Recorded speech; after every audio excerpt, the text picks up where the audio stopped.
اعوذ باللہ من الشیطان الرجیم بسم اللہ الرحمن الرحیم السلام علیکم ورحمۃ اللہ وبرکاتہ۔ محترم جناب فخر الدین صاحب، مولانا اجمل وارثی صاحب، مولانا اسلم رضا صاحب، مولانا سرفراز صاحب، جناب مشتاق احمد صاحب،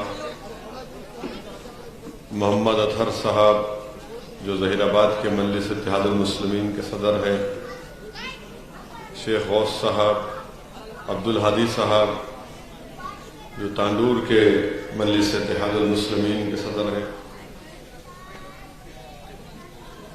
معزز حاضرین اکرام، بزرگان ملت، یہ اللہ کا فضل و کرم ہے کہ ایک لمبے عرصے کے بعد مجھے یہاں پر آنے کا موقع ملا، اور ظاہر ہے 2 سال تو کووڈ کی وجہ سے جلسے منعقد نہیں ہو سکے۔ آج اللہ کا بڑا فضل و کرم ہے کہ حالات قابو میں ہیں، اور آپ اور ہم مل کر اس سال، بھائی صاحب دیکھیں، جو آپ رک جائیے، آپ رک جائیے، او بھائی صاحب رک جائیے، ان کو الحمدللہ اللہ سبحانہ و تعالیٰ نے موقع دیا۔ کووڈ کی کمی کے بعد جلسے میلاد النبی اور جلسے رحمت اللہ علیہ صلی اللہ علیہ وسلم منعقد کیے جا رہے ہیں۔ عزیزان ملت اسلامیہ، آپ کو میرے بعد معزز علماء کرام کے بصیرت افروز خطابات کو سننا ہے۔ میں زیادہ دیر آپ کے درمیان میں نہیں کھڑے رہوں گا، بس چند باتیں آپ کے سامنے رکھ کر یہاں سے رخصت ہو جاؤں گا۔ میں نے علماء کرام کی زبانوں سے، ان کی صحبت میں بیٹھ کر یہ سنا کہ انہوں نے یہ فرمایا کہ ماہ ربیع الاول کی ایک بہت بڑی فضیلت ہے، اور انہوں نے کہا کہ اس ماہ مبارک کی فضیلت ماہ رمضان سے بھی بڑھ کر ہے۔ علماء کرام نے یہ فرمایا کہ ماہ رمضان میں اللہ سبحانہ و تعالیٰ نے قرآن کریم کو نازل کیا، تو اس ماہ مبارک میں صاحب قرآن تشریف لائے۔ اللہ قرآن کو رمضان میں نازل کیا تو ماہ ربیع الاول میں اللہ سبحانہ و تعالیٰ نے اپنے حبیب محمد مصطفیٰ صلی اللہ علیہ وسلم کو بھیجا، اور اگر محمد مصطفیٰ صلی اللہ علیہ وسلم نہ ہوتے تو قرآن، رمضان، زکوٰۃ یہ سب چیزیں ہم کو نہیں ملتی، اور اگر ملی ہیں تو صدقہ ہے نبی کریم صلی اللہ علیہ وسلم کا۔ حدیث قدسی ہے کہ اللہ سبحانہ و تعالیٰ فرماتا ہے کہ میرے محبوب اگر آپ نہ ہوتے تو میں اپنی ربوبیت کو بھی ظاہر نہیں کرتا۔ عزیزان ملت، حدیث شریف ہے، حضرت علی رضی اللہ تعالیٰ عنہ سے روایت ہے کہ اللہ کے رسول صلی اللہ علیہ وسلم نے یہ فرمایا کہ اپنی اولاد کو 3 چیزوں کی تربیت دو۔ ایک، اللہ کے رسول صلی اللہ علیہ وسلم سے محبت، دوسرے اللہ کے رسول صلی اللہ علیہ وسلم کے اہل بیت سے محبت، تیسرا ان کو قرآن کی تعلیم دلاؤ، حافظ قرآن بناؤ۔ حدیث شریف میں آیا کہ اس لیے کہ یہ جو لوگ قرآن کے حاملین ہوں گے وہ اس دن اللہ کے سائے میں رہیں گے جس دن کسی کا سایہ نہیں ہوگا سوائے اللہ کے۔ تو علماء کرام نے حدیث شریف میں فرمایا کہ اللہ کے رسول صلی اللہ علیہ وسلم ہم تمام کو یہ پیغام دے رہے ہیں، یہ تعلیم دے رہے ہیں، یہ ہم کو سمجھا رہے ہیں کہ سب سے پہلے اپنی اولاد کو اگر کوئی چیز سکھانا ہے تو اپنے رسول صلی اللہ علیہ وسلم سے محبت۔ تو علماء کرام نے اس حدیث شریف کے بارے میں لکھا کہ اگر کسی کو حافظ قرآن بننا ہے تو اس وقت تک اس کے سینے میں قرآن نہیں اترتا جب تک کہ وہ رسول اللہ صلی اللہ علیہ وسلم سے محبت نہیں کرتا، اور اس وقت تک اس کے سینے میں قرآن نہیں اترتا جب تک وہ اہل بیت سے محبت نہیں کرتا، کیونکہ علماء کرام نے سمجھایا کہ اللہ کے رسول صلی اللہ علیہ وسلم یہ فرما رہے کہ اپنی اولاد کو پہلے اپنے رسول صلی اللہ علیہ وسلم سے محبت کرنا سکھاؤ، پھر اہل بیت سے محبت کرنا سکھاؤ۔ تو میرے عزیز دوستوں اور بزرگوں، میں نے کہیں پر پڑھا، مجھے یاد نہیں آ رہا ہے، کہ شیخ احمد سرندی رحمت اللہ علیہ، جس کو مجدد الف ثانی کے نام سے ساری دنیا میں لوگ جانتے ہیں اور صبح قیامت تک جانتے رہیں گے، یہ وہ شیخ احمد سرندی ہے جنہوں نے مغل بادشاہ اکبر کے زمانے میں، جس نے دین الہی کے نام سے ایک نئے دین کی شروعات کی تھی، تو اس دین الہی کا تعاقب اور اس کے خلاف اگر کسی نے حق کو بلند کیا تو وہ اس شخص کا نام شیخ احمد سرندی رحمت اللہ علیہ تھا۔ تو شیخ احمد سرندی رحمت اللہ علیہ اکثر ایصال و ثواب کرتے، تو ایک دن اللہ کے رسول صلی اللہ علیہ وسلم کا خواب میں دیدار ہوا، اور محمد مصطفیٰ صلی اللہ علیہ وسلم نے شیخ مجدد الف ثانی شیخ احمد سرندی رحمت اللہ علیہ سے کہا کہ شیخ احمد، تم سب کا ایصال ثواب کرتے ہو، مگر تم اپنے ایصال ثواب میں تمام صحابہ کا نام لیتے ہو، مگر تم حضرت عائشہ صدیقہ کا نام نہیں لیتے۔ کیا تم کو نہیں معلوم کہ میں اکثر رات کا کھانا عائشہ کے گھر میں کھاتا تھا؟ تو شیخ احمد سرندی رحمت اللہ علیہ نے اس کے بعد سے اپنے ہر ایصال ثواب میں وہ ہماری امت کی ماں کا نام لیتے تھے۔ میرے عزیز دوستوں اور بزرگوں، مجھے یہاں پر مفتی احمد یار خان نعیمی رحمت اللہ علیہ کا واقعہ یاد آ رہا ہے۔ آپ مدینہ شریف تشریف لے کر گئے، تفسیر نعیمی مفتی احمد یار خان رحمت اللہ علیہ کی ہے، کسی نے مجھے تحفہ دیا تھا، اور جس عالم دین نے مجھے تحفہ دیا تھا انہوں نے مجھے واقعہ سنایا کہ مفتی احمد یار خان نعیمی رحمت اللہ علیہ مدینہ شریف گئے، اور مدینہ شریف جانے کا مقصد یہ تھا کہ وہاں پر اللہ کے رسول صلی اللہ علیہ وسلم سے اجازت لے کر تفسیر لکھوں گا میں۔ تو مفتی احمد یار خان نعیمی رحمت اللہ علیہ مدینے میں ایک کتاب کی دکان سے گزرے، تو جو علماء کرام ہوتے ہیں ان کے لیے اگر کہیں پر کتاب کی دکان دکھ جاتی ہے تو ان کا حال ایک چھوٹے بچے کی طرح ہو جاتا ہے، یعنی ایک چھوٹے بچے کے سامنے اگر آپ اس کو کھلونے کی دکان سے لے کر چلے جاؤ تو پکار کر کہتا ہے کہ ابا امی میرے کو یہ کھلونا دلاؤ۔ تو علماء کرام کے لیے وہ کتاب کی دکان ایک کھلونے کی دکان ہوتی ہے۔ مفتی احمد یار خان نعیمی رحمت اللہ علیہ اس کتاب کی دکان میں گئے، بہت سی کتابیں خریدیں، اور اس کے بعد کتابیں خریدنے کے بعد پیسے ختم ہو گئے، تو ان کو وہ کتاب اس کتاب خانے کا اس دکان کے بچے نے ان کو قلم دکھایا۔ تو مفتی احمد یار خان نعیمی نے پوچھا اس قلم کی قیمت کیا ہے؟ تو کافی قیمت تھی۔ تو انہوں نے کہا کہ نہیں میں اس کو نہیں خرید سکتا، اتنے کتابیں خرید چکا ہوں، اب میرے پاس پیسے نہیں ہے کتاب خریدنے کے لیے۔ چلے گئے۔ دوسرے دن مسجد نبوی میں اسی دکان کا بچہ مفتی احمد یار خان نعیمی کو ملا اور کہا یہ کل آپ میری دکان میں آئے تھے، یہ قلم، تو آپ نے فرمایا کہ میں نے تم سے کل ہی کہہ دیا کہ میرے پاس اتنے پیسے نہیں ہے کہ میں اس قلم کو خرید سکوں۔ تو اس بچے نے کہا کہ نہیں، ایسا نہیں ہے، رات میں رسول اللہ صلی اللہ علیہ وسلم میرے خواب میں آئے اور آ کر مجھ سے کہا کہ میرا غلام احمد یار خان کو یہ قلم تم تحفتاً دے دینا۔ میرے عزیز دوستوں اور بزرگوں، اسی لیے اللہ کے رسول صلی اللہ علیہ وسلم نے حدیث شریف میں فرمایا کہ اپنی اولاد کو اللہ کے رسول صلی اللہ علیہ وسلم سے محبت کرنا سکھاؤ۔ پھر حدیث شریف میں آیا کہ رسول اللہ صلی اللہ علیہ وسلم نے فرمایا کہ اپنی اولاد کو اہل بیت سے محبت کرنا سکھاؤ۔ اور اہل بیت سے محبت ایک بڑا لمبا سبجیکٹ ہے، میں اپنے مختصر سے وقت میں صرف یہی کہوں گا کہ اللہ کے رسول صلی اللہ علیہ وسلم سے محبت اور اہل بیت سے محبت۔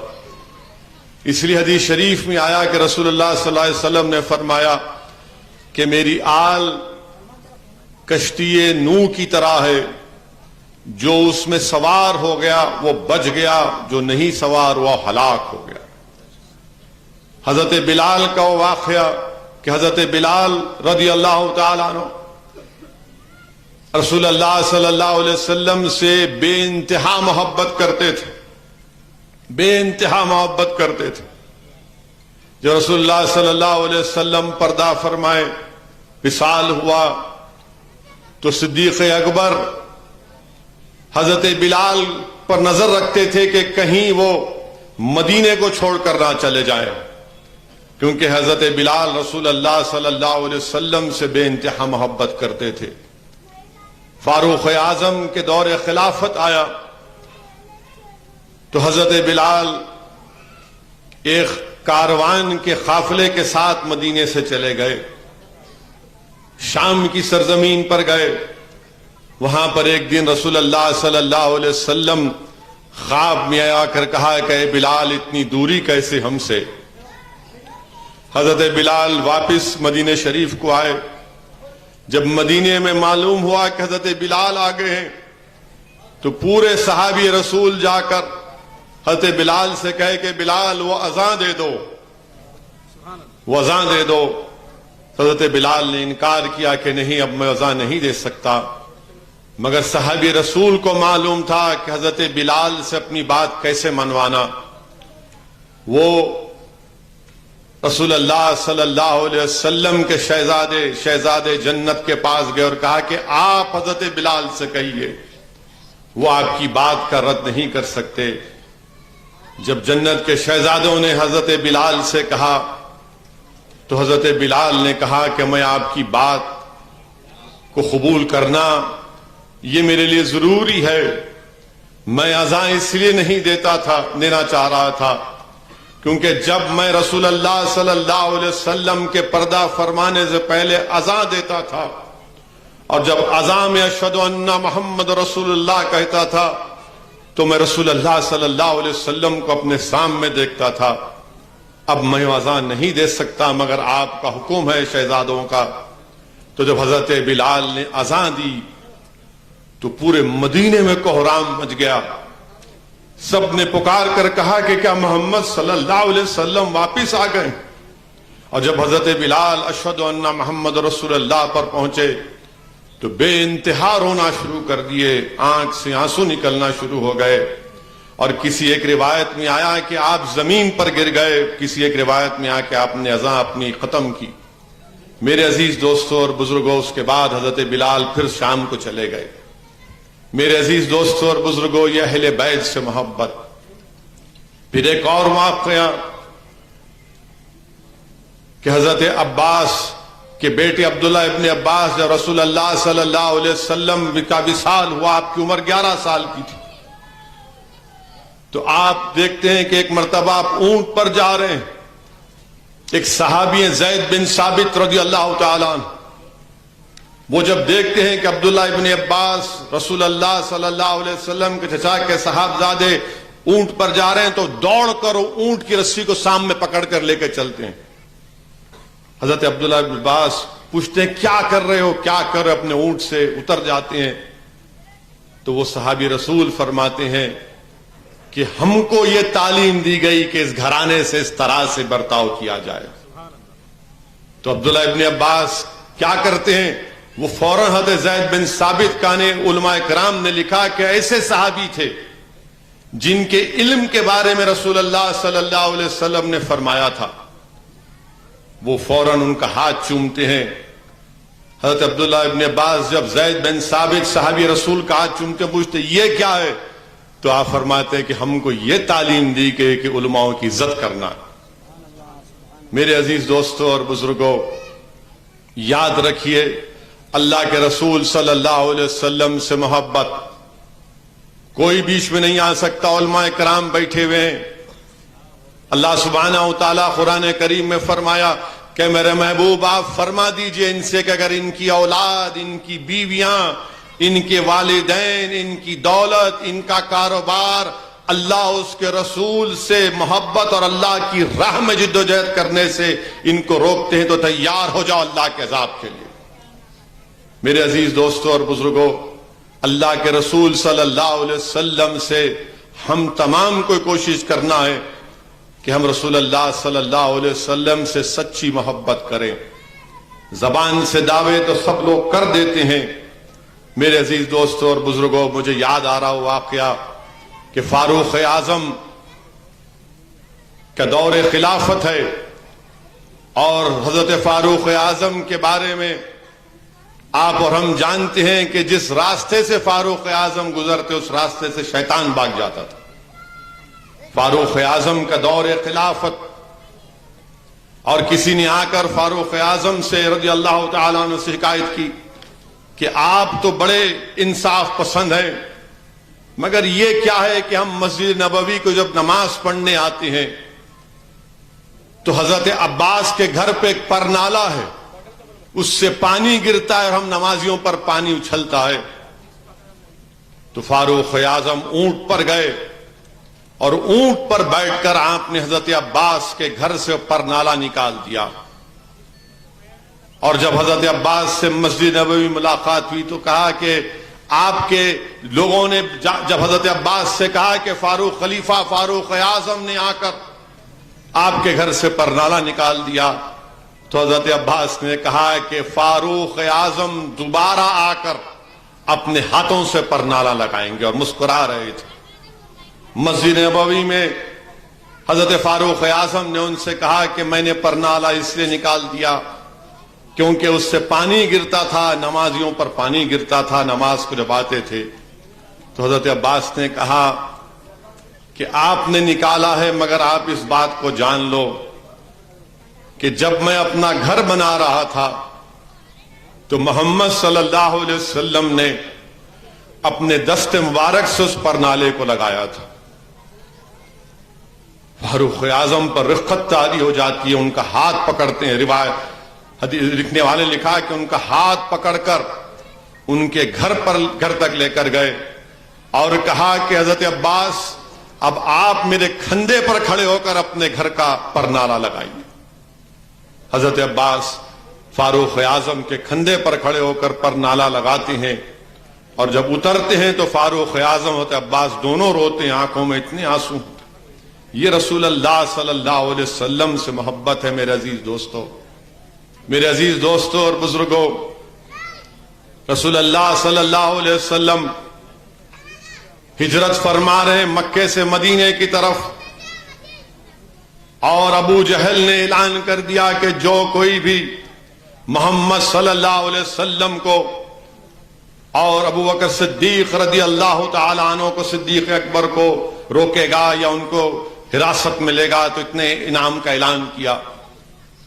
سراخہ بن مالک بھی نکل جاتے ہیں، رسول اللہ صلی اللہ علیہ وسلم کو اور صدیق اکبر کو دیکھتے ہیں اور روکنے کی کوشش کرتے ہیں، اور کیا جب قریب آتے ہیں رسول اللہ صلی اللہ علیہ وسلم کے تو حضرت اس وقت تک اسلام قبول نہیں کیے تھے، تو سراخہ کا اونٹ زمین اس کو کھینچنا شروع کر دیتی ہے۔ وہ ان کے دل میں خیال پیدا ہوتا ہے کہ یہ اللہ کے سچے رسول ہیں۔ رسول اللہ صلی اللہ علیہ وسلم سے کہتے ہیں کہ یا محمد صلی اللہ علیہ وسلم مجھے معاف کر دیجئے۔ اللہ کے رسول ان کو معاف کرتے ہیں۔ پھر دوسری مرتبہ پھر وہی کوشش کرتے ہیں راستہ روکنے کی، پھر زمین ان کے اونٹ کو کھینچ لیتی ہے زمین میں۔ پھر توبہ کرتے ہیں، رحمت للعالمین صلی اللہ علیہ وسلم ان کو بھی اس وقت بھی معاف کرتے ہیں۔ تیسری مرتبہ پھر کوشش کرتے ہیں، پھر زمین ان کے اونٹ کو زمین میں کھینچ دیتی ہے۔ تو کہتے ہیں یا رسول اللہ صلی اللہ علیہ وسلم میں اس بات کو مانتا ہوں کہ آپ اللہ کے سچے نبی ہیں. تو رسول اللہ صلی اللہ علیہ وسلم فرماتے ہیں کہ سراخا میں یہ دیکھ رہا ہوں کہ تمہارے ہاتھ میں کسرا کے سونے کے کنگن پہنائے جائیں گے. آپ اندازہ لگائیے کہ مکے سے مدینہ جا رہے ہیں اور رحمت العالمین صلی اللہ علیہ وسلم نے کہہ دیا، فرما دیا. تو خیر علماء نے لکھا کہ بعد میں وہ دین قبول کیے. سعد بن ابی وقاص کے ساتھ ایک جنگ ہو رہی تھی اور جنگ کا اس وقت کا ماحول یہ تھا کہ جب کسی قلعے پر حملہ ہوتا تو قلعے کے لوگ قلعے کے اندر چلے جاتے. 1.5-2 مہینے کا کھانا ہوتا ان کے پاس اور باہر لوگ رہتے انتظار کرتے کہ کب نکلیں گے. تو ایسے ہی ایک جنگ میں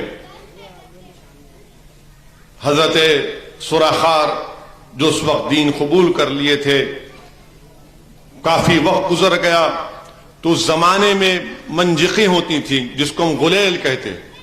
شاید ان نوجوانوں کو غلیل نہیں معلوم کیونکہ آج کل ان کو سیل فون سے فرصت نہیں ہے. منجقیں ہوتی. غلیل میں انہیں کہا کہ مجھے اس میں ڈال کر کھینچ کر اس سے پتھر پھینکا جاتا تھا. تو انہیں کہا کہ مجھے اس میں ڈال کر اس دشمن کے قلعے میں پھینک دو، میں دروازہ کھول دوں گا.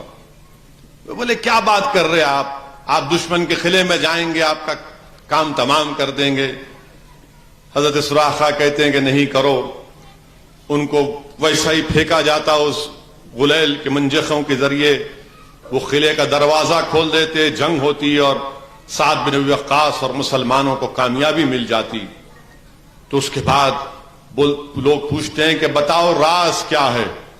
تو انہوں نے کہا کہ دیکھو یہ نسبت کا اثر ہے. انہوں نے کہا کہ نسبت کا اثر ہے. محمد مصطفیٰ صلی اللہ علیہ وسلم نے مجھ سے کہہ دیا تھا کہ کسرا کے بادشاہ کے کنگن تمہارے ہاتھوں میں پہنائے جائیں گے. اب تک میرے ہاتھ میں کسرا کے بادشاہ کے سونے کے کنگن نہیں پہنائے گئے تو موت میرے قریب نہیں آ سکتی جب تک رسول اللہ صلی اللہ علیہ وسلم کا وہ فرمان پورا نہیں ہو جاتا. میرے عزیز دوستوں اور بزرگوں، وہیں پر طلحہ بن برہ ایک صحابی رسول تھے صلی اللہ علیہ وسلم. طلحہ بن برہ رضی اللہ تعالیٰ عنہ رسول اللہ صلی اللہ علیہ وسلم سے بے انتہا محبت کرتے تھے. معصوم بچے تھے اور رسول اللہ صلی اللہ علیہ وسلم کے ہر وقت خدمت میں حاضر تھے کہ رسول اللہ صلی اللہ علیہ وسلم بتائیے کیا کام کرنا ہے. رسول اللہ صلی اللہ علیہ وسلم بولتے یہ کام کرو، فوراً حکم بجا لاتے. ایک دن لوگوں نے پوچھا، صحابیوں نے پوچھا رسول اللہ صلی اللہ علیہ وسلم طلحہ بن برہ ابھی بچے ہیں اور آپ ان کی بڑی تعریف بھی کرتے ہیں اپنی زبان مبارک سے. تو اللہ کے رسول صلی اللہ علیہ وسلم کہتے ہیں کہ سنو دیکھو. اب وہ طلحہ بن برہ کو بلا کر کہتے ہیں کہ جاؤ اپنے باپ کا کام تمام کر دو. وہ دوڑتے ہیں. روایت میں آیا کہ وہ شیر خدا کی تلوار نکال لیے. تو رسول اللہ صلی اللہ علیہ وسلم ان کو بلاتے ہیں اور ان کو روکتے ہیں. واقعات میں آیا کہ طلحہ بن برہ بیمار ہو جاتے ہیں اور رسول اللہ صلی اللہ علیہ وسلم دن میں 2 مرتبہ اپنے عاشق کے گھر کو جاتے ہیں، ان کی عیادت کرتے ہیں. اور رسول اللہ صلی اللہ علیہ وسلم ایک مرتبہ جب طلحہ بن برہ کے گھر کو گئے اور اس کے بعد ان کے والد سے کچھ کہا کان میں، پھر رسول اللہ صلی اللہ علیہ وسلم روانہ ہو گئے. تو اس صحابی رسول نے اپنے والد سے پوچھا کہ بتاؤ ابا، اللہ کے رسول صلی اللہ علیہ وسلم نے آپ سے کیا کہا؟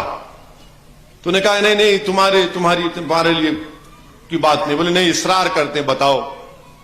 تو ان کے والد ان سے کہتے ہیں کہ مجھے محمد مصطفیٰ صلی اللہ علیہ وسلم نے کہا کہ تمہاری موت ہوگی، تم اس دنیا سے چلے جاؤ گے، اور یہ کہا کہ جب تمہارا انتقال ہو جائے گا رسول اللہ صلی اللہ علیہ وسلم نے حکم فرمایا کہ ان کو خبر دینی چاہیے. وہ اپنے والد سے وصیت کرتے ہیں کہ ابا ایسا نہیں کرنا آپ. یہ دین اسلام ہے جس میں مرنے والے کے مرنے کے بعد فوراً اس کی آخری رسومات کو ادا کر دیا جاتا ہے. والد کہتے ہیں کہ تمہیں کیا ہوا ہے؟ رسول اللہ صلی اللہ علیہ وسلم کا حکم ہے. تو کہتے ہیں ابا یاد رکھیے رات کا وقت ہوگا جس راستے سے رسول اللہ صلی اللہ علیہ وسلم کو آنا ہے وہ یہودیوں کے گھر ہیں. میں نہیں چاہتا کہ میری موت کی وجہ سے رسول اللہ صلی اللہ علیہ وسلم کو تکلیف پہنچے. آپ میرے انتقال کے بعد، میرے اس دنیا سے جانے کے بعد فوراً مجھے دفن کر دیا جائے. بعد میں رسول اللہ صلی اللہ علیہ وسلم کو معلوم ہوتا ہے. اللہ کے رسول صلی اللہ علیہ وسلم فرماتے ہیں کہ کیوں نہیں بتائے مجھے؟ تو کہتے ہیں کہ رسول اللہ صلی اللہ علیہ وسلم میرے بیٹے نے وصیت کی تھی اور یہ کہا تھا کہ رات میں اگر آپ آئیں گے تو یہودیوں کے گھر ہوں گے تو آپ کو کہیں تکلیف نہ پہنچے. اللہ کے رسول صلی اللہ علیہ وسلم پوچھتے ہیں کہاں ہے طلحہ کی خبر؟ شاف روز جزا ان کی خبر پر جاتے ہیں اور دعا کرتے ہیں کہ یا اللہ جب میرا یہ عاشق تجھ سے ملے گا تو اس کو دیکھ کر مسکرانا. میرے عزیز دوستوں اور بزرگوں، ہم کو اور آپ کو پوری یہ کوشش کرنا ہے کہ ہم رسول اللہ صلی اللہ علیہ وسلم سے سچی محبت کریں.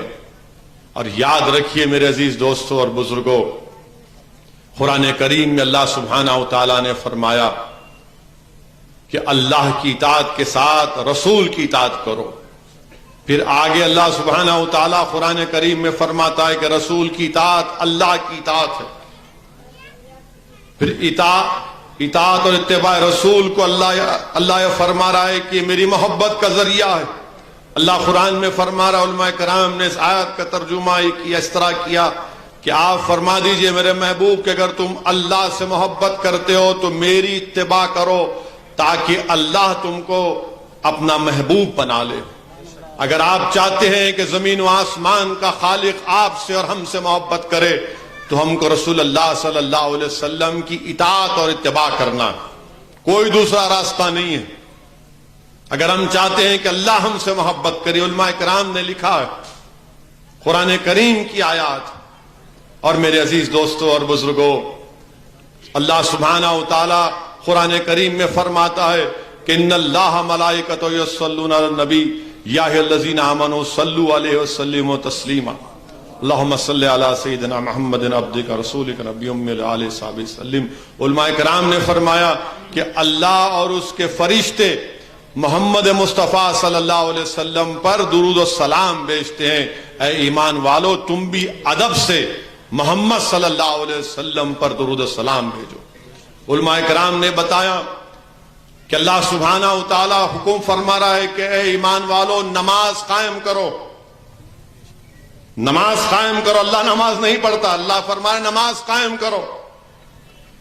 علماء کرام نے بتایا کہ اللہ سبحانہ و تعالیٰ نے کہا مسلمانوں سے کہ فلاں مہینے میں فلاں دن حج کرو. اللہ حج نہیں کرتا، مگر یہاں پر یہ عظمت مصطفیٰ صلی اللہ علیہ وسلم کا اظہار ہو رہا ہے کہ اللہ اور اس کے ملائکہ محمد مصطفیٰ صلی اللہ علیہ وسلم پر درود و سلام بھیجتے ہیں.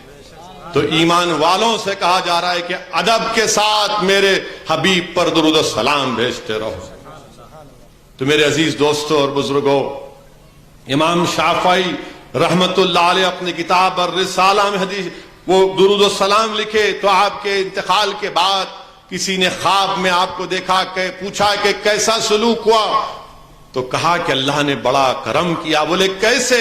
اس لیے کہ میں نے اپنی کتاب میں یہ درود شریف لکھا تھا. تو میرے عزیز دوستوں اور بزرگوں، خوب رسول اللہ صلی اللہ علیہ وسلم پر درود و سلام کے نذرانے پیش کرتے رہیے. حدیث شریف میں آیا کہ رسول اللہ صلی اللہ علیہ وسلم نے فرمایا کہ جو محمد مصطفیٰ صلی اللہ علیہ وسلم پر ایک مرتبہ درود بھیجتا ہے اللہ سبحانہ و تعالیٰ اس پر اپنی 10 رحمتوں کو نازل کرتا ہے، اس کے 10 درجات کو بلند کرتا ہے، اس کے 10 گناہوں کو معاف کرتا ہے. تو میرے عزیز دوستوں اور بزرگوں، خوب درود و سلام پڑھیے. دل سے اگر نفرت نکالنا ہے، ظالم کا، وقت کے فرعون کا، مسلمانوں کے دشمنوں کا اگر خوف دل سے نکالنا ہے تو درود و سلام پڑھتے رہیے. خوب درود و سلام پڑھتے رہیے رسول اللہ صلی اللہ علیہ وسلم پر. یاد رکھیے، میں نے علماؤں کے قدموں کے پاس بیٹھ کر سنا کہ انسان محمد مصطفیٰ صلی اللہ علیہ وسلم کی عظمت نہیں جانتا. اسی لیے ہم کہتے ہیں کہ اللہم صلی علی، کہ اللہ ہمارا درود تیرے حبیب محمد صلی اللہ علیہ وسلم پر پہنچا دے۔ میرے عزیز دوستوں اور بزرگوں، اس لیے میری آپ سے گزارش ہے کہ اللہ مجھے بھی توفیق دے کہ ہم خوب رسول اللہ صلی اللہ علیہ وسلم پر درود و سلام کے نذرانے پیش کریں۔ اور یاد رکھیے کہ حدیث شریف جو میں نے آپ کے سامنے پڑھی کہ رسول اللہ صلی اللہ علیہ وسلم نے فرمایا کہ اپنی اولاد کو رسول اللہ صلی اللہ علیہ وسلم سے محبت کرنا سکھاؤ۔ حضرت انس رضی اللہ تعالی عنہ سے روایت ہے کہ کسی نے آ کر رسول اللہ صلی اللہ علیہ وسلم سے پوچھا کہ قیامت کب آئے گی؟ تو رحمت اللہ عالمین صلی اللہ علیہ وسلم نے فرمایا کہ تم نے اس کے لیے کیا تیاری کی؟ تو اس شخص نے کہا، یا صحابی رسول نے کہا، یا رسول اللہ صلی اللہ علیہ وسلم کچھ تیاری نہیں کیا، صرف اتنی تیاری ہے میرے پاس کہ میں آپ کو اور اللہ کو سب سے زیادہ چاہتا ہوں۔ تو رسول اللہ صلی اللہ علیہ وسلم نے فرمایا کہ تم جس سے محبت کرتے اسی کے ساتھ رہو گے۔ تو میرے عزیز دوستوں اور بزرگوں، دنیا میں اگر تم کسی ظالم سے محبت کرتے ہو، اگر تم دنیا میں کسی ایک گناہگار سیاستدان سے محبت کرتے ہو، تم دنیا میں اگر کسی برسر اقتدار جماعت کے میلے سے محبت کرتے ہو، تو یاد رکھو اللہ کے رسول صلی اللہ علیہ وسلم کا فرمان ہے تم جس سے محبت کرتے اسی کے ساتھ رہو گے۔ اگر ہم رسول اللہ صلی اللہ علیہ وسلم سے محبت کرتے ہیں تو حضرت انس حدیث شریف میں اس حدیث لکھتے ہیں کہ میرے اعمال گو محمد صلی اللہ علیہ وسلم کے برابر نہیں، صدیق اکبر کے برابر نہیں، فاروق اعظم کے برابر نہیں، مگر محبت کی بنا پر میں ان کے ساتھ رہوں گا۔ تو میرے عزیز دوستوں اور بزرگوں، یہی چند گزارشات میں اپنی گناہگار زبان سے آپ کے سامنے عرض کرنے کی اللہ نے مجھے موقع دیا، سعادت دی۔ میری آپ تمام سے ہی گزارش ہے کہ اپنے ہمت اور حوصلے کو بلند رکھیے، ڈرنے اور گھبرانے کی ضرورت نہیں ہے۔ یاد رکھیے آج ہمارے وطن عزیز میں جو ظلم اور ستم کے واقعات ہم دیکھ رہے ہیں، مسلمانوں پر ظلم کیا جاتا ہے، مسلمانوں کے حقوق نہیں دیے جاتے، مسلمانوں کو عزت نہیں دی جاتی، بلکہ ہمارے وطن عزیز جس کو ہمارے بزرگوں نے اپنے خون سے، اپنی قربانیوں سے انگریزوں سے آزاد کروایا، اس ملک کی بعض ریاستیں ایسی ہیں جہاں پر ایسا لگتا ہے کہ مسلمان ایک کھلی جیل میں اپنی زندگی گزار رہا ہے، جہاں پر اس کو چین اور اطمینان سے سانس لینے کی بھی اجازت نہیں ہے۔ آپ بتائیے میرے عزیز دوستوں اور بزرگوں کہ ہمارے وطن عزیز میں جس کو انگریزوں کی 200 سالہ غلامی سے اگر کسی نے آزاد کیا تو اس میں شہید ٹیپو سلطان کا بھی خون، اس میں علامہ فضل خیر آبادی کا بھی خون، اور آج ہمارے وطن عزیز میں گجرات کی ایک سرزمین پر 5 مسلمانوں کو پتھر پھینکنے کے شک کی بنیاد پر روڈ پر لا کر ویڈیو نکال کر مجمع کو جمع کر کے مسلمانوں کو مارا اور پیٹا جاتا ہے۔ ہم ان مارنے والوں سے کہنا چاہ رہے ہیں کہ تم نے اپنا ظلم تو دکھا دیا، مگر تم اسلام کی تاریخ کو نہیں جانتے، تم اسلام کی تاریخ کو نہیں جانتے۔ حضرت بلال کے واقعات کو تم نہیں جانتے کہ جب حضرت بلال نے اسلام کو قبول کر لیا، رسول اللہ صلی اللہ علیہ وسلم کو اپنا آقا مان لیا اور اشہد ان لا الہ الا اللہ و اشہد ان محمد رسول اللہ کا اعلان کر دیا، تو مکے کی سرزمین پر حضرت بلال کو گرم گرم ریت پر لٹا کر بڑے بڑے پتھر ان کے سینے پر رکھ دیے جاتے، اور لوگ کہتے کہ بلال کہاں ہے تمہارے محمد صلی اللہ علیہ وسلم، کہاں ہے تمہارے آقا، کہاں ہے تمہارا اللہ؟ تو حضرت بلال یہ کہتے ہیں کہ اللہ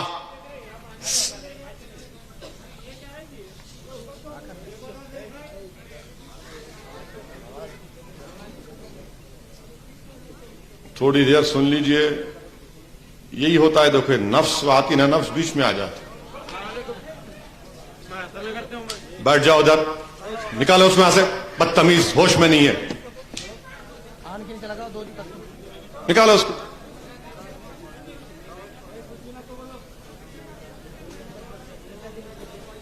میرے عزیز دوستوں اور بزرگوں، آپ سے ہی عرض کر رہا تھا میں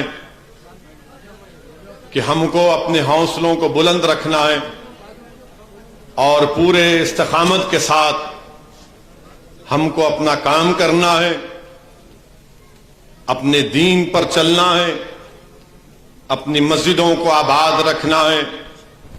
اور میں اپنی عزتدار ماں اور بہنوں سے یہ عرض کر رہا ہوں کہ آپ کو پوری بلا خوف آپ حجاب پہنیے، برقع پہنیے، نقاب پہنیے، چادر اوڑھیے، مگر یاد رکھیے ظالم کے ظلم کے ڈر سے ہم اپنے دین کو نہیں چھوڑ سکتے، نہ چھوڑیں گے انشاءاللہ تعالی۔ میرے عزیز دوستوں اور بزرگوں،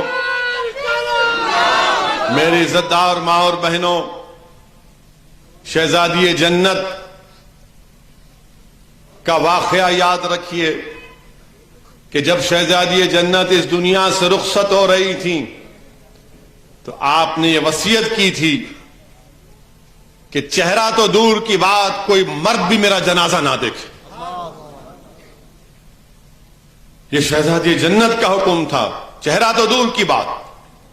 آپ نے کہا کہ رات میں میرا جنازہ نکالنا، کوئی مرد بھی میرا جنازہ نہ دیکھے۔ اور علماء کرام کی زبانوں سے میں نے سنا، ان کے پیروں کے پاس بیٹھ کر سنا کہ جب قیامت حشر کا میدان ہوگا تو اعلان کرنے والا اعلان کرے گا کہ اپنی نظروں کو نیچے کرو، شہزادی جنت آ رہی ہے۔ تو میری عزتدار ماں اور بہنوں، آج اس دور میں اگر کوئی ہم کو ڈرائے گا کہ نہیں تم داڑھی نہیں رکھ سکتے، ٹوپی نہیں پہن سکتے، کوئی داڑھی کو کاٹے گا، کوئی تھپڑ مارے گا، کوئی چاقو مارے گا، کوئی چادر کھینچے گا، تو یہ سب ہماری تاریخ میں ہو چکا ہے۔ اگر ہم اپنی تاریخ کو پڑھیں گے تو جنہوں نے جس ظلم کیا یا تو اسلام میں آ گئے یا اللہ نے ان کو فنا کر دیا۔ تو ہم کو ڈرنے اور گھبرانے کی ضرورت نہیں ہے۔ یاد رکھیے حق ہی غالب ہوگا اور باطل ختم ہوگا۔ یہ رسول اللہ صلی اللہ علیہ وسلم کے امتی ہیں، اللہ اس دین کو غالب کرے گا، اس شریعت کو برقرار رکھے گا صبح قیامت تک انشاءاللہ تعالی۔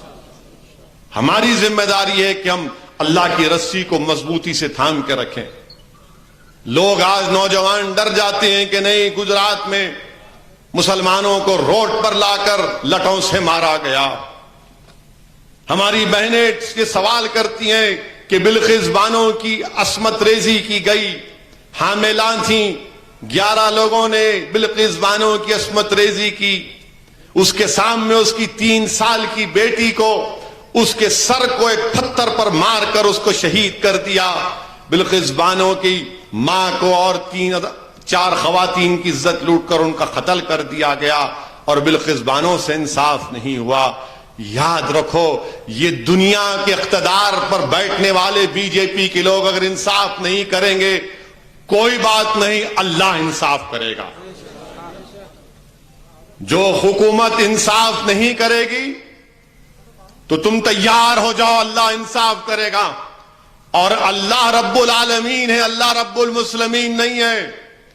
اگر کوئی ہندو پر بھی ظلم ہوگا تو اللہ انصاف کرے گا، اگر کوئی مسلمان پر بھی ظلم ہوگا تو اللہ انصاف کرے گا، اگر کوئی عیسائی دلت پر بھی ظلم ہوگا تو اللہ انصاف کرے گا۔ حکومت اللہ کے سامنے کوئی چیز نہیں رکھتی۔ اللہ کن فیکون فرما دے تو حکومت ختم ہو جائے گی اور ہوگی انشاءاللہ تعالی۔ ظلم زیادہ دیر تک نہیں چلے گا، زیادہ دن ظلم نہیں چلتا، یاد رکھو۔ امام حسین کربلا کی سرزمین پر شہید ہوئے، اہل بیت اپنے خون سے کربلا کی زمین کو لال کیا، مگر صبح قیامت تک امام حسین اور اہل بیت کی قربانیوں کو، ان کی شہادت کو دنیا یاد رکھے گی۔ یزید کو کوئی یاد نہیں رکھتی، نہ یزید کو کبھی زندہ رہے گا یا مردار ہے؟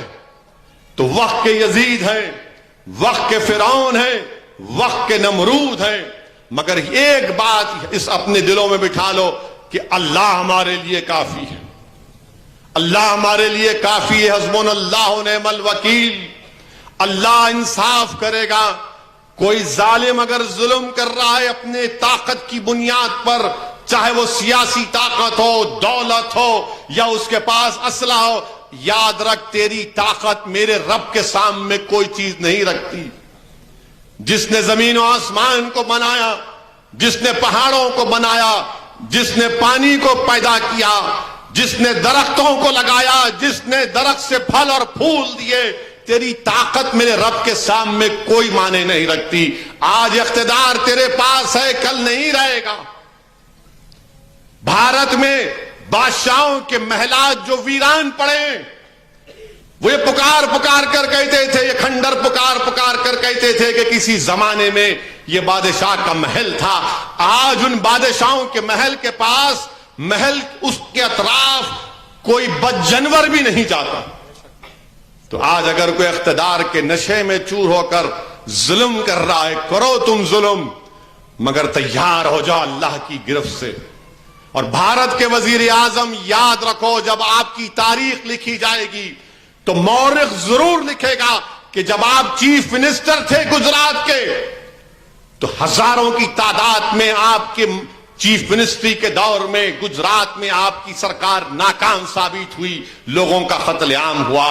جب آپ وزیر اعظم تھے تو گائے کے نام پر معصوموں کو مارا گیا۔ جب آپ وزیر اعظم تھے تو آپ کی حکومت نے ایک بچی جس کی عصمت ریزی کی گئی تھی، اس کی 3 سال کی بیٹی کو اس کے سامنے قتل کر دیا گیا۔ آپ کی حکومت نے اس بچی سے عصمت ریزی کرنے والوں کو چھوڑا۔ مورخ ضرور لکھے گا یہ، مورخ ضرور لکھے گا یہ۔ تیار ہو جاؤ۔ اگر آج تم اقتدار میں کرسیوں پر بیٹھے ہو تو کل نہیں ہوگا تمہارے پاس۔ نمرود کو بھی بڑا زعم تھا کہ میں اقتدار میں رہوں گا، آج کہاں ہے نمرود؟ فرعون کو بھی بڑا زعم تھا، یزید کو بھی تھا، ہلاکوں کو بھی تھا۔ میرے عزیز دوستوں اور بزرگوں، میرے بولنے کا بتلانے کا مقصد ایک ہی ہے کہ بھارت کے مسلمانوں کو اپنے حوصلے بلند رکھنا ہے، ہم کو ڈر اور خوف کو اپنے قریب آنے نہیں دینا ہے۔ یہ وطن ہمارا ہے اور رہے گا۔ اب ہم یہاں سے کوئی دوسرے ملک کو چھوڑ کے جانے والے نہیں ہیں۔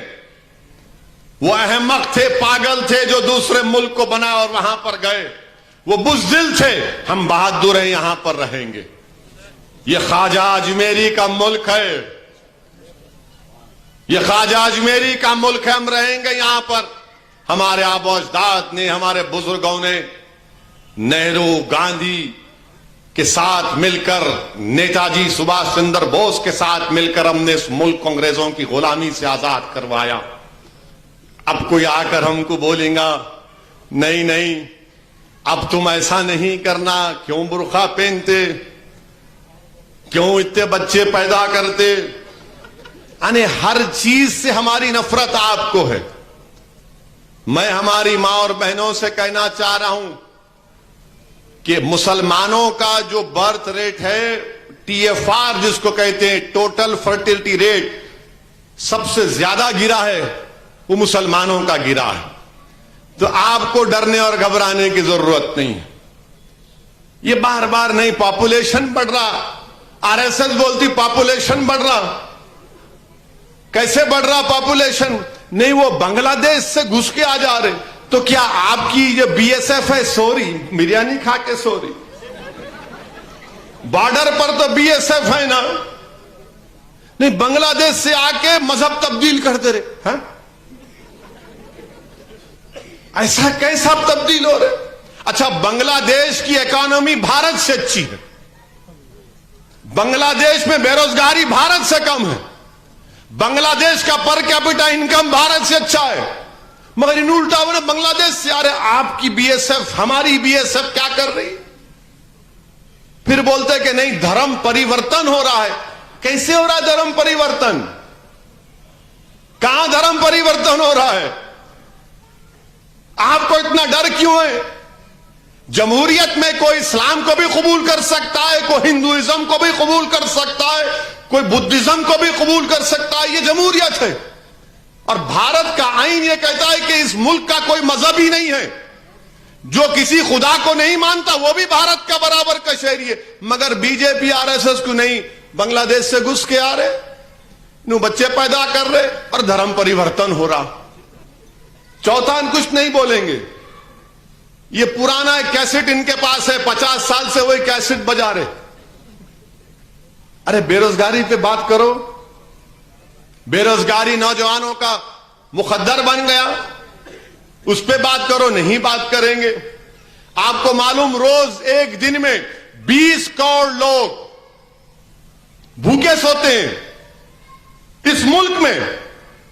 اس پہ بات کرو. 20 کروڑ لوگ بھوکے سوتے ہیں، کھانا کھلاؤ ان کو. اور ہم تم کو بتا رہے ہیں کہ ہمارا دین کیا کہتا ہے. ہمارے نبی صلی اللہ علیہ وسلم نے کیا فرمایا جب ہجرت کی مدینے کو؟ تو رحمت اللہ علیہ صلی اللہ علیہ وسلم نے حکم فرمایا کہ ایک دوسرے کو سلام کرو اور کھانا کھلاؤ. اللہ قرآن میں فرما رہا ہے کہ جو لوگ یتیموں کو، قیدیوں کو، مسکینوں کو کھانا کھلاتے ہیں اور کہتے ہیں کہ ہم کو تو اس کا کوئی اجر نہیں چاہیے، ہم صرف اللہ کے خوف سے اور اس دن کے خوف سے تم کو کھانا کھلا رہے ہیں. یہ آخر میں نعرہ لگائیں گے، پہلے سنو بات. اب کھانا کھا کیا ہے شاید انہوں.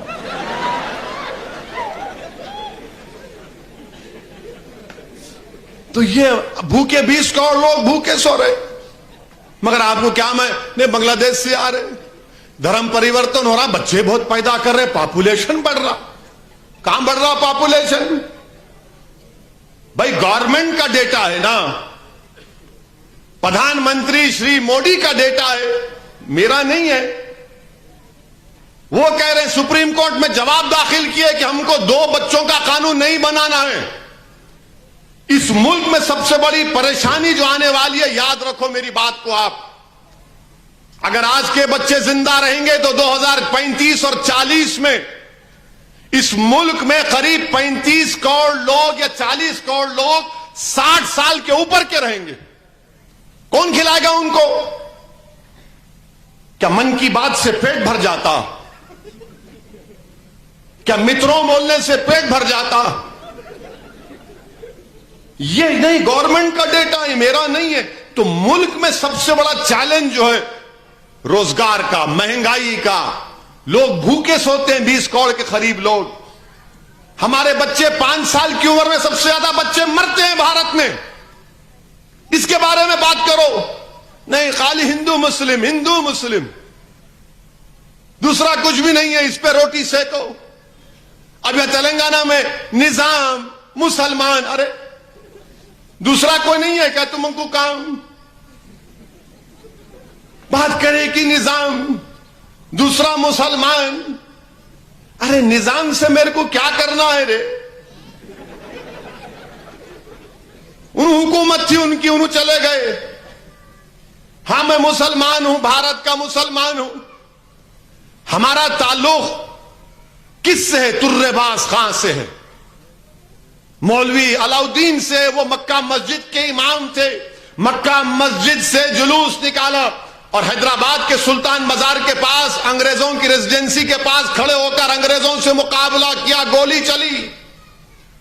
سب سے پہلے کالا پانی کون گئے؟ حیدرآباد کا حیدرآبادی گیا تھا. سنو R S S B J P والو، تمہارے کوئی پیارے نہیں گئے تھے. حیدرآباد سے سب سے پہلا شخص جو گیا کالا پانی میں، اس کا نام تھا مولوی علاؤدین. وہیں پر شہید ہوئے. اور تمہارے پیارے ساورکر تو لو لیٹر لکھے 6 انگریزوں کو، معاف کر دو معاف کر دو معاف کر دو. اور آپ آ کے ہم کو بتا رہے وفاداری، ہم سے پوچھ رہے. ہماری وفاداریوں کی نشانی دیکھنا ہے، قبرستان میں جا کر دیکھو. ہم اپنی ماں کی کوکھ سے پیدا ہوتے تو زندہ رہتے ہیں اس ملک میں، حق کی لڑائی لڑتے ہیں، اللہ کی وحدانیت کا اقرار کرتے ہیں، اپنے نبی محمد مصطفیٰ صلی اللہ علیہ وسلم کے غلامی کا توغ ڈال کر ہم اپنے حق کے لیے لڑتے ہیں، اور جب اللہ کی طرف سے بلاوا آتا اسی زمین میں چلے جاتے. مگر آپ نہیں بات کرے کہ بس اب یہ بی جے پی تلنگانہ میں کیا نظام ہے. ارے نظام سے ہم کو کیا کرنا ہے رے؟ ہر چیز میں. اب یہ تیلگو میڈیا والے بھی اسد الدین اویسی بھاشن یہ بولے. ارے یہ بولے تو موڈی کیا بولے پوچھو نا. موڈی کے بارے میں کچھ نہیں بولنا. یہ میڈیا والے بولتے آپ سب بولو، مگر ان کے بارے میں نہیں بولنا. کیوں نہیں بولنا بھائی؟ کیوں نہیں بولنا؟ برابر بولیں گے. اگر ہم نہیں بولیں گے تو پھر کون بولے گا؟ بولنا ہے ہمارے کو. ہم بول رہے ہیں. ہمارے وزیر اعظم ہے 130 کروڑ کی جنتا کے عوام کے وزیر اعظم ہیں، جس میں 20 کروڑ مسلمان ہیں. نہیں ہمارے وزیر اعظم بول دو آپ. ہے نا؟ میں تو بول رہا ہوں ہے آپ. میں بی جے پی والوں سے پوچھ رہا ہوں بول دو بھائی نظام سے تمہاری کو اتنی محبت. ہم تو بول رہے 130 کروڑ، مگر ہر جگہ پر کچھ نہیں ہے. کہیں بھی الیکشن ہو رہا یہ پاتا پستی میں ایسا ہوا، وقارآباد میں انہوں ایسا بول دیے. سو ڈھونڈتے رہتے ہیں انہوں. جتنا پاکستان اس کا نام انہوں لیتے ہم تو زندگی میں بھی نہیں لیتے. معلوم ہی نہیں ہمارے کو. مگر نہیں پاکستان. اب یہ کل کرکٹ میچ کیوں کھیل رہے تم؟ نہیں کھیلنا تھا. نہیں ہم پاکستان نہیں جائیں گے مگر پاکستان سے آسٹریلیا میں کھیلیں گے. ابا یہ کیا محبت ہے؟ مت کھیلو پاکستان سے. کیا ہوتا نہیں کھیلے تو؟ ایک ہوگا 1000-2000 کروڑ کا نقصان ہوگا ٹی وی کا. مت کھیلو آپ. بھارت سے بڑھ کے ہے 2000 کروڑ ہوگا چھوڑ دو. من نہیں پاکستان کو نہیں جائیں گے مگر آسٹریلیا میں کھیلیں گے. ہو کیا محبت ہے بھائی. اب کل دیکھو آپ. اب وہ میچ کون جیتا کہ نہیں معلوم. شیئر بنتے. ارے کرکٹ میچ ہے بھائی، ہم کو کیا کرنے کا ہے اس سے؟ ہم بھی چاہ رہے کہ کل بھارت جیتے. ہم بھی چاہ رہے کہ کل شمی اور ہمارا بچہ محمد سراج کھول دے پاکستان کو پورا. ہم بھی خواہش ہے مگر نہیں ان کو نہیں. جیتے تو زندہ باد، ہارے تو ڈھونڈتے کیسا ہارے. ارے کیا ہے رے تم لوگوں کو؟ کرکٹ میچ ہے یہ.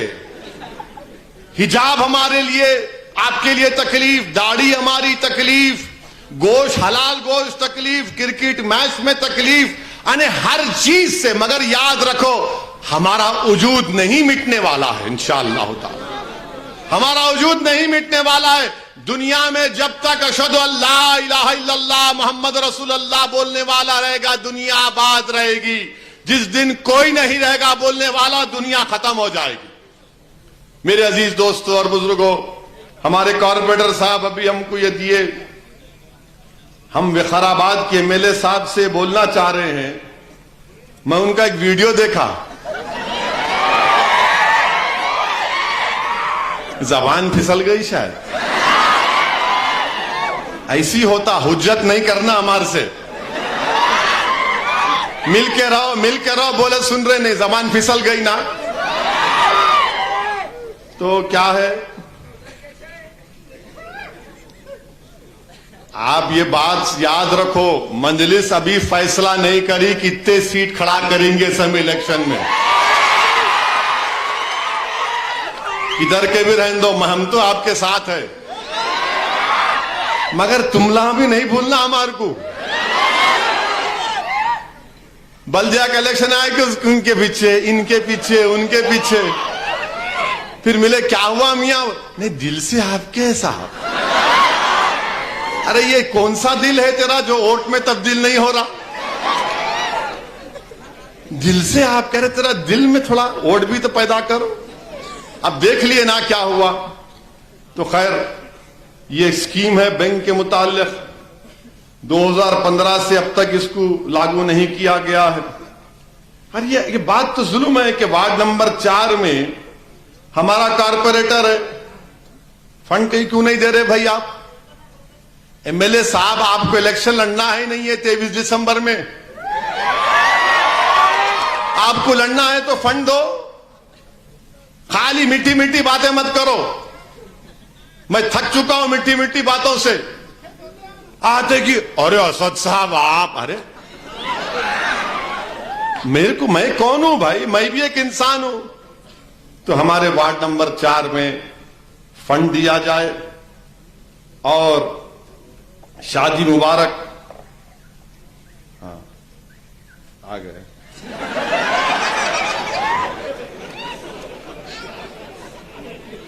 شادی مبارک کے 1.5 سال سے پینڈنگ ہے. اب آپ دیکھو یہ کیسا غلط کام کر رہے آپ. شادی مبارک کے چکاں کیوں رکے ہوئے ہیں؟ ہم تو کلیکٹر میڈم کو بولیں گے, یہاں کے تحصیلدار کا کام یہ شادی مبارک کے چکوں کو دے دو آپ. کیا ہے وہ کلیانہ لکشمی اسکیم ہے نا, 2 لاکھ روپے ہے, کیا ہے دو نا, گورنمنٹ کا ہے. چیف منسٹر KCR بول رہے دے دو, دے رہو تو دو نا. پھر اس کے بعد یہ مسجدوں میں امام موذنوں کی تنخواہ, صحیح بھی ہے بات, پورے تلنگانہ میں امام اور موذنوں کی تنخواہ کئی مہینوں سے معاوضہ نہیں ملا ہے. ہم نے مطالبہ کیا, انشاءاللہ پھر ہم اور کوشش کریں گے. اور پھر اس کے بعد یہ ہاں, تو بہرحال عزیز دوستوں اور بزرگوں, آپ سے ہی گزارش ہے کہ آپ متحد رہیے, مجلس اتحاد المسلمین سے وابستہ رہیے, مجلس کو مضبوط کریے. ایم پی نہیں ہے تو بھولنا نہیں, آپ کا ایک ایم پی ہوں میں, تو پورے ملک میں جہاں کہیں بھی جاتا ہوں ہر آدمی ماشاءاللہ خوش بھی ہوتا, اور ہم سے نفرت کرنے والے ذرا پریشان بھی ہو جاتے. تو یہ حیدرآباد کی ایم پی سیٹ آپ کی ووٹ سے کامیابی ملی اللہ کے فضل و کرم کے بعد. آپ نے سالار ملت کو اس وقت میں کامیاب کیا تھا, اور سالار کو آپ نے 6 مرتبہ کامیاب کیا. پھر ایک مرتبہ مجھے بھی آپ کی خدمت کرنے کا موقع ملا بحیثیت رکن پارلیمان. پھر حد بندی ہوئی 2009 کے بعد. اب نئے ایم پی صاحب ہیں, ہم ان سے بھی بول رہے ہیں, ان بیچارے اچھا ملتے, بات بات کرتے رہتے انہوں, اسد بھائی کیا کرنا, میں بولتا ہوں کرو, کوشش کر رہے انہوں بھی. مگر ہمارے مقامی ایم ایل اے صاحب سے ہم گزارش کر رہے ہیں کہ آپ ہمارے مسائل کی طرف توجہ لیجئے.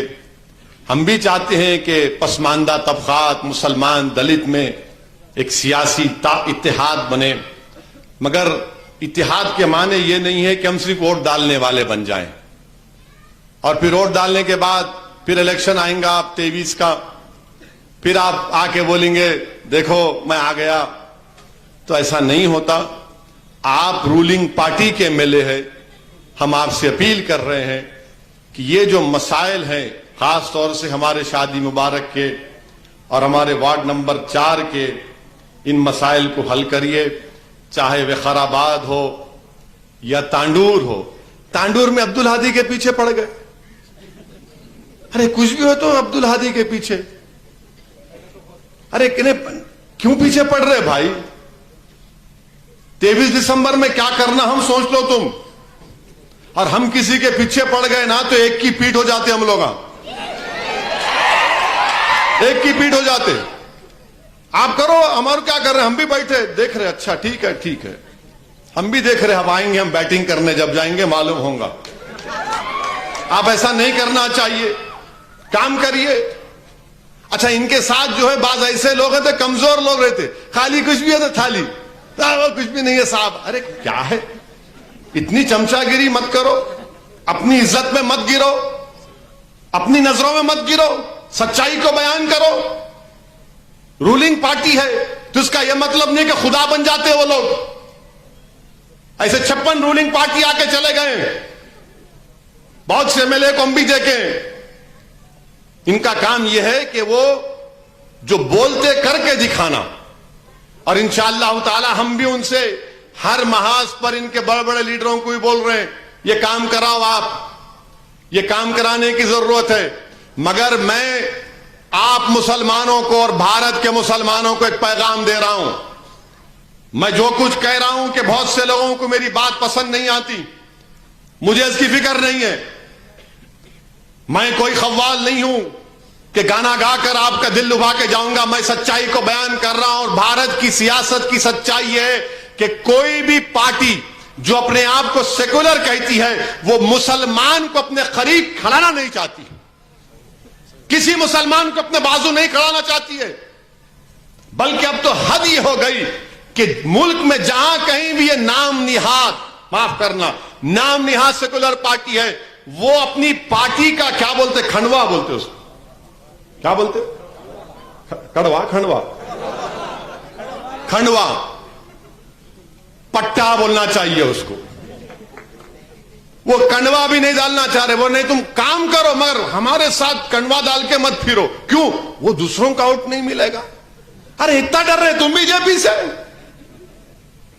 کہ معمولی بات ہے, مسلمان بھارت میں 20 کروڑ ہیں.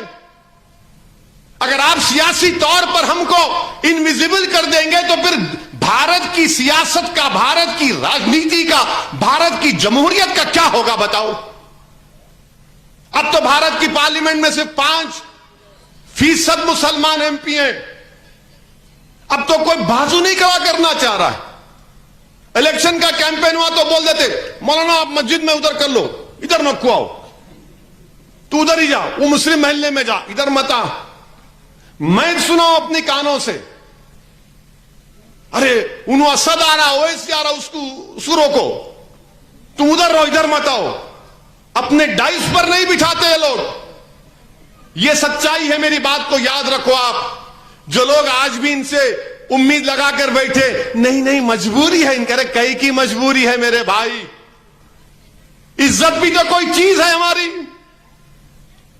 کیا ہم کیا کوئی گلی کے چلنے والے کو ایسے لوگ ہیں کہ ہماری عزت نہیں ہے, ہماری کوئی وقار نہیں ہے, ہماری کوئی اہمیت نہیں ہے؟ سب کی اہمیت ہے, سب کی عزت ہے, مگر ہماری ہے ہی نہیں. آپ ہم کو بازو نہیں کھڑا کرنا چاہ رہے.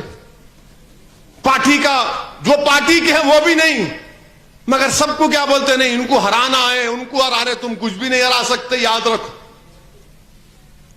یقیناً ہم کوشش کر رہے ہیں کہ بی جے پی کو سیاسی طور پر شکست ملے, مگر آپ کو اپنا رویہ بدلنا پڑے گا. یہ کیا بات ہے کہ آپ مجھے ہاتھ لگانے سے ڈر رہے ہیں؟ کیا میں 133 kV کا الیکٹریسٹی کا وہ ہے کیا میرے پاس, ہاتھ لگاتے کہ شاٹ لگیں گا تم کو؟ نہیں, آپ سمجھو بات کو, کیا سمجھنا بابا. عزت اور اہمیت ضروری ہے ہمارے لیے. تو یہ پیغام ان لوگوں کے لیے ہے جو اپنا سیاسی مقصد, جو اپنے سیاسی عزائم کی تکمیل کے لیے ان پارٹیوں میں جا کر بیٹھے. کچھ ہونے والا نہیں ہے پیارے, آ جاؤ یہاں پر, آؤ لڑو, ہم اپنا عزت اور مقام پیدا کریں گے. تم ایک چند نام نہاد پوسٹوں کے لیے اپنی اہمیت کو, اپنی عزت کو مت گواؤ خدا کے لیے. تم اپنی طاقت کو نہیں جانتے. تم ایک ہو جاؤ, یاد رکھو سب چیزیں ختم ہو جائیں گی. میرے عزیز دوستوں اور بزرگوں, میری آپ تمام سے اپیل ہے کہ اتحاد پیدا کریے, متحد رہیے, اور یقیناً تلنگانہ کو ہم اور مضبوط دیکھنا چاہتے ہیں.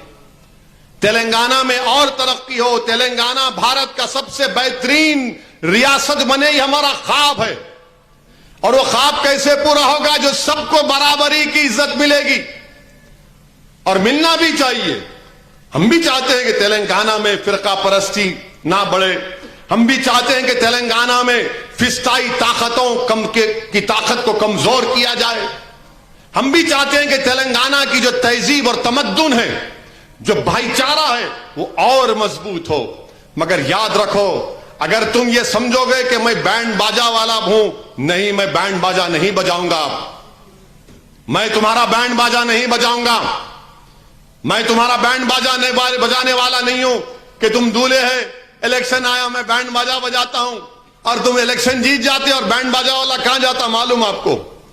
کبھی دیکھے بارات میں بینڈ باجا بجانے والا اس کو